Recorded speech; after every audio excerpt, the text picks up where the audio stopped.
Sups up everyone, welcome back to another video, and today it's about Eula. I know some people don't want to hear about this, but honestly, it's really nothing bad. I'm trying to highlight a phenomenon for you guys, alright? Eula slander has been around for as long as I can remember, even when she first came out. If you guys remember, people were complaining on Twitter about her backstory, right? And really, she hasn't been able to catch a break even till today, and you guys thought if this was just on EN and the whole meme about Eula being a new character because they haven't seen her for so long, right? Haha, very funny. However, even on CN right now, people are pretty hopeless in regards to this unit. I'm going to show you guys a couple screenshots. Obviously, it's in Chinese, but I'm going to roughly translate what the most people are saying. The general gist of it is like, it doesn't matter anymore, right? We don't care. We stop caring. Just give her a good resting place in patch 3.8. Some people are saying they're gonna get a C2, so they're still gonna pull for her, even though, right, they're saying she's really not worth it. To have the satisfaction of owning a character that in the future most people would not even play, even if they had her, probably is a weird flex to some of these players. The comment further says that I don't main Eula, and also they don't have this much primo gems to spare for characters such as Eula, so this is probably her one final dance, and we should all cherish that. Man, I mean, I don't know about you guys, but after reading that, it feels a little bittersweet, doesn't it? When we first saw Eula, she was this graceful character entering into our hearts, our worlds, demolishing content, right, in the blink of an eye. What really happened? Is it not desirable anymore to have like a 300,000 instance of damage? What about 1 million? What about 2? What about 3? Was she not the ideal character when it came to one-shotting enemies? She should have been. She was designed for it. And in fact, with modern day Genshin Impact being so centered around damage sponge bosses, high HP enemies, why isn't she more popular? Why isn't she more desirable? Well, we're gonna peel this back, right? Like layers of onion. You thought I was gonna say something else. Get that out of your mind, man. It's hella dirty. But honestly, Eula's problems are so deeply rooted into the core design and evolution of Genshin Impact. It's not so that one thing did this to her, it's a multiple iteration of things that did this to her. Now, I am of the belief that in order for Eula to stay consistent with modern Genshin Impact design concepts, she needs a rework. She honestly does need a rework. I've mentioned this in the past, so I won't talk about that in this video, but let's just start with the first thing first.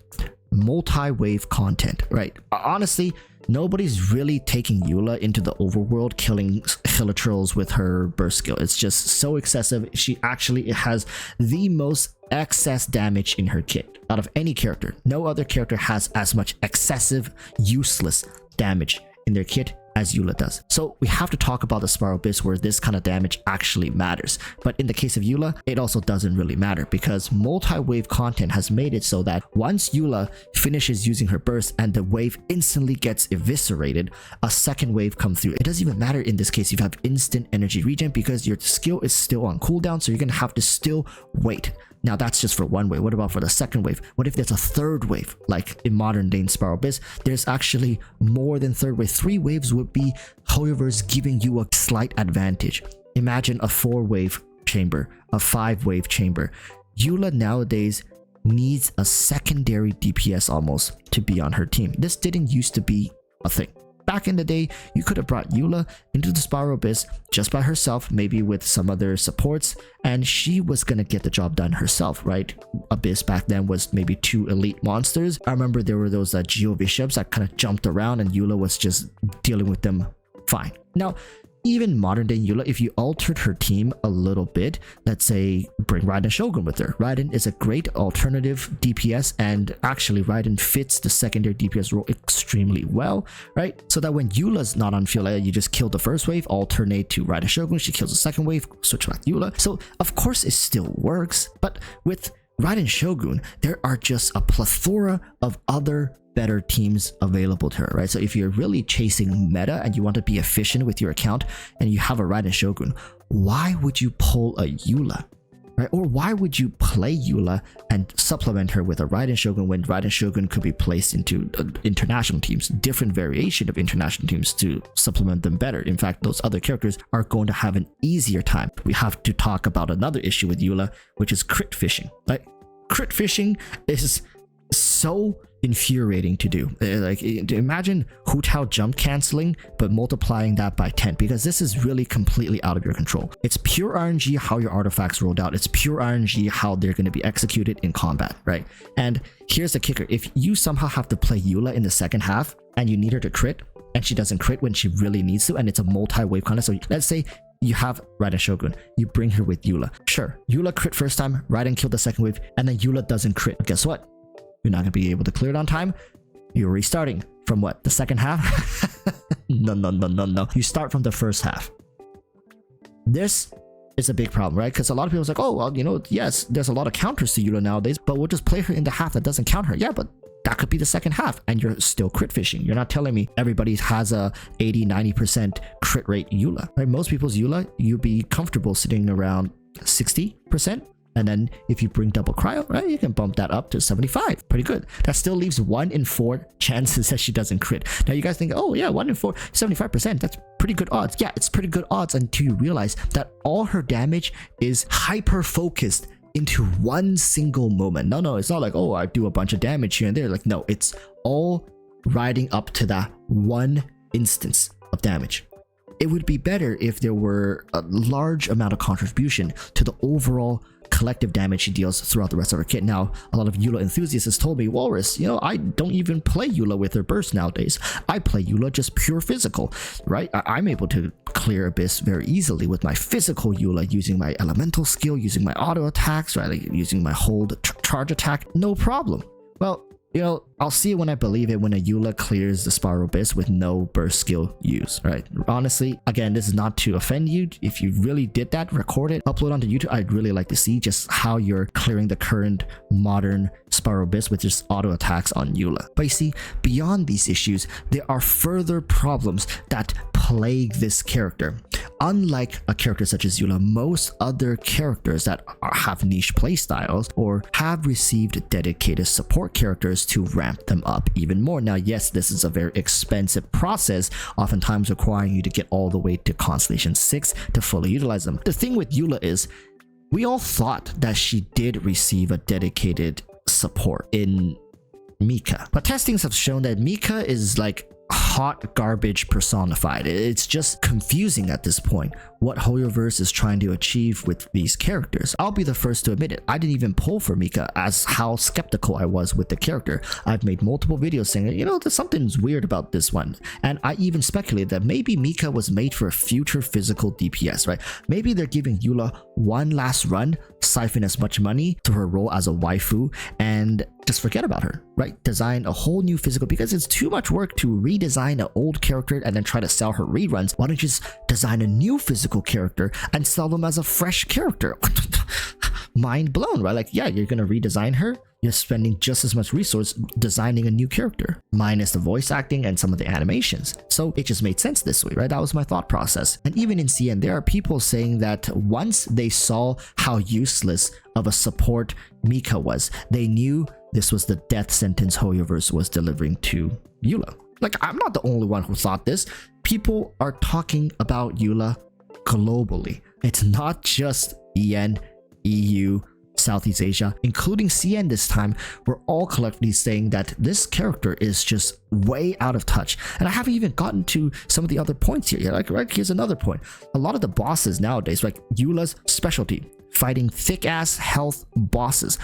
A lot of these bosses don't give her enough time to even stack up her burst skill, right? The Wii Nut is up over ground for about like 8 seconds. Like, the window you have is extremely narrow, and I think you have to end your burst early to catch some of these bosses. And of course, the manifestation, the lightning boss, is just flying all over the place. Are you realistically going to crit fish and chase this guy around and fully stack, right? And imagine if you're running a free-to-play weapon as well, just not have enough stats in your kit, and you're also bringing like Raiden Shogun to a thundering manifestation fight. Come on, guys, right? Now, what about the other half? Well, the other half is full of shielded characters who require unique elements to break their shields.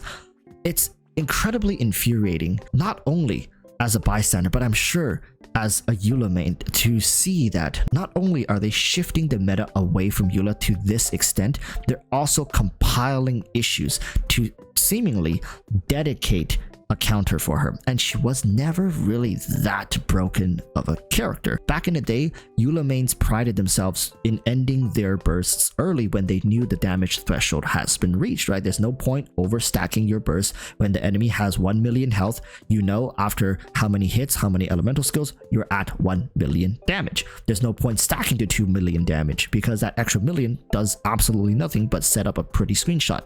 Nowadays, people are ending their bursts early because they know the boss is about to go into an untargetable phase. Now, I know for a fact there's going to be people commenting down below saying, oh, Walrus, I cleared the Spiral Abyss with Eula just fine. I've been doing it since day one and it's still doing it, right? She's fine. She doesn't need a rework. She's absolutely fine. If she's really so fine, please explain to me why so many people just don't want to play this character anymore, right? Not on CN, not on EN, because EN is supposed to be the place where people love these characters for who they are, not for what they do. But even on EN, you can look across the board, people don't like playing this character. When you play a game, you want to feel like your inputs matter. When you play Eula, your inputs matter until you don't crit. And that final decisive moment can feel gut-wrenching when you've done it for 2 to 3 runs in a row. You set up everything perfectly, you had the most perfect first half, and then she doesn't crit. That's demoralizing. Like, on top of the Spiral Abyss already ramping up in difficulty and requiring more of your time to maybe retry in other aspects to master certain team comps, right? Building up characters to facilitate certain weaknesses of enemies. It's mind-boggling how some people can still sit here and defend how Eula works just because they have poured their heart and soul into Eula and grinded for her artifacts for like an entire year, that they think their experience justifies the character's performance for everyone else's account. You really need to try to see things from other people's perspective. Try maybe taking off your weapon, switching on a free-to-play weapon at level 60 to kind of tone it down a little bit, switch out all your best artifacts and switch in mediocre artifacts, maybe 4-star artifacts, and then go try it. That's roughly what most people have working for them, because let's be honest, nobody except for Eula mains are out here fully dedicating themselves to this character, right? If you can't get this character to work with decent investments, is it really even worth it to push her to higher realms? There are plenty of characters out there that requires maybe a quarter of the resource you can put into Eula and still beat the Spiral Abyss just as efficiently as her. So then what is really justifying that extra 75% invested, right? That's all I gotta say. Thank you guys so much for watching. I'll be live streaming later today talking about this issue and others. I also have invited a special guest onto my channel today, so look forward to that. Until then, urge y'all to stay safe. Peace, peace. Bye-bye.